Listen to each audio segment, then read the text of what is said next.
Hello, Internet. It's Jen T. Grace here, founder of Publish Your Purpose Press. And I am here for day number 14 of our 30-day marketing challenge. So our 30-day challenge is to double your book sales from the last 30 days to these current 30 days. 5 books, 5,000 books, does not matter. I want you to double your book sales. So yesterday's tip was a little more involved, definitely going to take a lot more time. So today's tip, I'm intentionally making hopefully a bit easier for you to execute. So tip number 14 is that I want you to update the details on your book's sales page. Now, when I'm talking about the book's sales page, in this instance, I'm really specifically talking about Amazon. So as much as we would love if a lot of other online retailers had the same weight as Amazon does, unfortunately they don't. So Amazon still tends to be the place where people buy books. And even if they don't buy books on Amazon, they're going to go to Amazon to research the book that they may want to buy. Then they might go into a local bookstore and order it there or purchase it there. So it's critical that your Amazon sales page is current, it's up to date, and it's fully completed.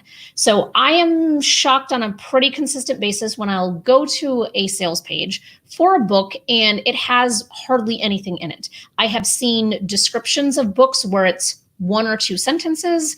I have seen no reviews listed. There's a lot of things that you can leverage that are there, and they're not that hard to take advantage of. So first step is I would look at your description.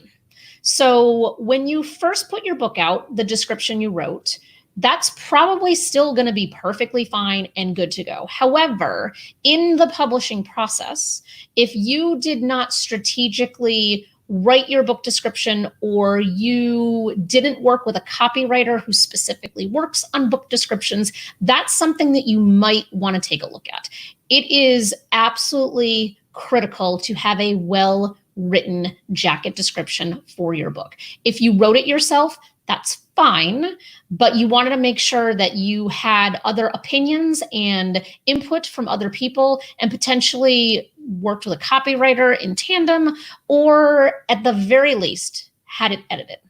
So you cannot have typos in your book description. So I would go looking for typos and then just go back and say, who wrote my description? Was it a professional or did I do it? And if you did it, go back and just double check to make sure there's no glaring obvious problems with it. And you can certainly engage a friend or somebody who would be willing to take a look at it for you. So that's kind of the first step. The book description is critical. If your book description, our book descriptions at PYP tend to be somewhere in the 250-ish word range. Some descriptions can be longer than that, but you really don't want much shorter than that because you really want to give your reader a solid understanding of what your book is about. The next section is a review section, and I'm not talking about the reviews left by Amazon customers. I'm talking about reviews that you yourself can put into your Amazon sales page. So if you went through the trouble of getting testimonials for your book, which I highly recommend that you do, that you include either on the back cover or they're included on the inside, wherever the testimonials might be, you have an opportunity on your Amazon sales page to include the information from the inside of your book or the back cover into that section. So it's basically, description at the top, and then right below it'll say reviews. You control what information goes there. So I want to make sure that you are completing that as well.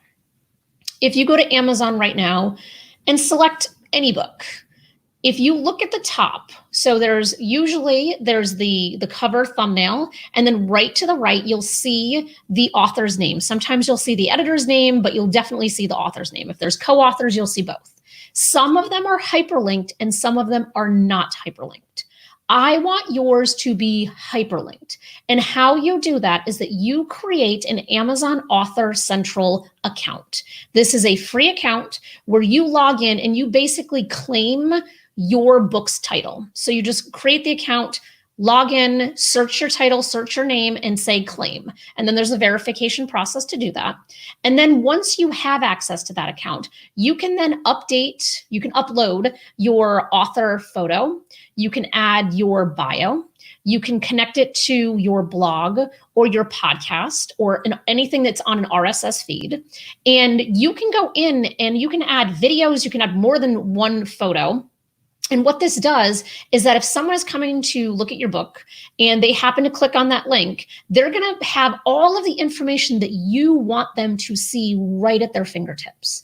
And that is a beautiful thing, because if you're connecting with your reader on whatever level, it gives them an opportunity to see directly who you are, link to your website, check out photos of you, check out, a video, especially if you're a speaker, you might have your video, your speaker reel there, all of that kind of stuff. And all of this information is free and accessible for anyone who has a book to take advantage of.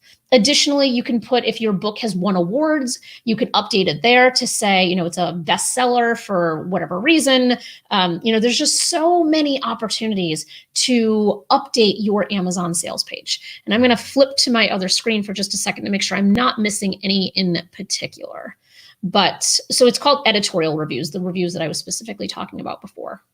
And so you want this page to be as comprehensive and robust as possible, because you want to give your reader or your potential reader the biggest, widest picture you possibly can. And so that is tip 14, which is updating the details on your book's sales page. Again, very specific to Amazon. You can also go one step further and update your Goodreads profile. That is something that is now connected to Amazon. And so the same thing, you just want to populate all of the places that you can put something. So don't leave anything blank. And the thing that I would say is that Amazon's algorithms are very, very intentional. They do not ask for a single bit of information that is not strategically tied to something else. So if you are leaving areas blank just because you wanted to kind of just skip past something, you're really kind of hurting yourself by not going that extra step and filling out whatever area that they're asking for you to fill out. Because the way the algorithms work is that everything builds on something else. Everything is strategically tied together. And you want to take advantage of that, because Amazon's in the business of selling things, and you want them to be in the business of selling your book. So that is today's tip. Tip number 14, update the details on your book's sales page. So I will be back tomorrow for another tip. Tip number 15 will be at the halfway mark. Couple of quick things. If you are looking for information for all the information from these videos, you can go to publisherpurposepress.com/marketing. All of the tips are listed there. You can get access to any of the previous ones. You can bounce around wherever pleases you. You are welcome to do. Additionally, there is an application for the book mastermind group that will be starting in June 2020. If you're watching this in the future, just check back at the website and see when the most current session is going. But there is an application as of right now, because I am working on delivering what is going to be most beneficial and valuable to you as an author in your marketing. I have many, many ideas, but I want to get validation from you on exactly what you need. And then additionally, we have our accountability group on WhatsApp. If you are interested in just getting a little additional accountability from your peers, from myself, from the PYP team, please check it out. It's completely free and accessible. The link is below this video. And then the last thing is the office hours. So I'm currently running office hours on Tuesdays at 4 p.m. Eastern time. If you would like to join, you can ask questions around marketing, editing, publishing, really anything related to your book. And so the link for that is below this video as well. And then also, if you're watching this in the future, please just check out the PYP website and just click office hours to see when the current sessions are going. So that's it. Thank you so much. I will be back tomorrow for tip